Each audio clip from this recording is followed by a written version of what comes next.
បាទព្រលឹមស្រាងទាញម៉ូតូជិះបាទសម្ដៅទៅជើងភ្នំបងប្អូនមានដឹងថាខ្ញុំតែណាអត់បាទនិយាយទៅគ្រួសារខ្ញុំពីមុនចិញ្ចឹមគោរៀងច្រើនដែរជាង10ក្បាលតាំងតែខ្ញុំក្មេងបាទម៉ូតូរងៃសល់តែ4ក្បាលទេដោយសារអីហាងឆេងវារៀងធ្លាក់ប៉ុន្តែទោះបីមិនក៏ដោយដោយសារតែយើងធ្លាប់ញ៉ាំប្រវត្តិជូរចត់ជាមួយនឹងគោក្បីយើងទៅវាដើមទ្របអញ្ចឹងយើងទុកវាទៅអត់ទាន់ផ្ដាច់ពូជទេដោយសារយើងនៅនឹករឿងអតីតកាលជាមួយវាច្រើនបាទហាក់ទី1ទី2ទី3អីមើលគោហើយយើងលក់ហោហែបាទបានលុយបានកាក់ទៅយកមកទិញដីយកមកបរិមុខរបរពុកម្ដាយរបស់ខ្ញុំហើយដោយសារតែសត្វហ្នឹងជាដើមទ្របដែរដូច្នេះហើយម៉ែខ្ញុំតែនិយាយថាដើមទ្របទោះបីមិនក៏អត់អញ្ចឹងទៅយើងនៅសល់4ក្បាលក៏ប៉ុន្តែថ្ងៃនេះពួកយើងសម្រេចចិត្តថាឈប់ចិញ្ចឹមខ្លួនឯងហើយយើងប្រវាស់ឲ្យម្ចាស់ថ្មីដោយសារវាអត់មានអ្នកមើលថែអញ្ចឹងទៅយើងយកវាមកដាក់នៅតំបន់ដែលមានភងគោច្រើនហើយមានស្មៅពេលធំល្វឹងល្វើយបាទ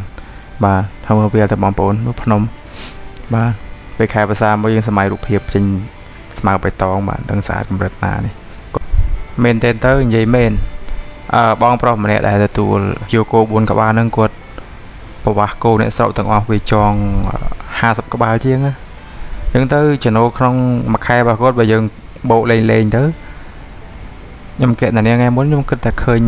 ដូច$300អាហ្នឹងគាត់គាត់ធ្វើគោមិនបានធ្វើអីទេគិតទៅវាមួយយ៉ាងដែរការរស់នៅបែបជនបទមកគេច្បាស់អង្ការងារលុយគេមានរហូតនេះភ្នំ7ជាប់ពីភ្នំ7គេហៅចក្រានរយមកលវែងមកនេះ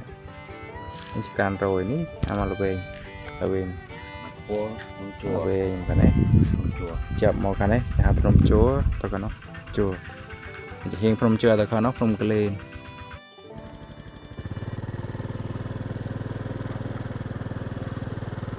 បាទហើយចំពោះវីដេអូរបស់ខ្ញុំគឺអត់មានអីច្រើនទេបងប្អូនចប់តែប៉ុណ្្នឹងឯងហើយមួយរយៈវែងនឹងអត់បានធ្វើវីដេអូដោយសារអីអត់បានឡើងមកខេត្តមានសេវាអីត្រឹមត្រូវទេនៅវល់ដល់នឹងចកាចន្ទទីចិត្តជើងភ្នំនឹងឯងដូចតែឃើញក្នុងវីដេអូហ្នឹងចកានៅក្បែរហ្នឹងឯងអត់មានសេវាទេចឹងទៅថ្ងៃនេះឡើងមកផ្ទះក៏ឆ្លៀតចែករំលែកទេសភាពជុំវិញជើងភ្នំក៏ដូចជារឿងរ៉ាវដែលទាក់ទងនឹងគោដែលយកទៅបបាស4ក្បាលហ្នឹងបាទតាមផ្លូវទៅឃើញទេសភាពស្អាតចឹងទៅក៏ថតចែករំលែកឲ្យអ្នកផ្សេងបានឃើញបាទខ្ញុំថាស្អាតបើឃើញផ្ទាល់ស្អាតអាចរំសាយអារម្មណ៍កាត់ stress បានមួយចំនួនដែរបាទ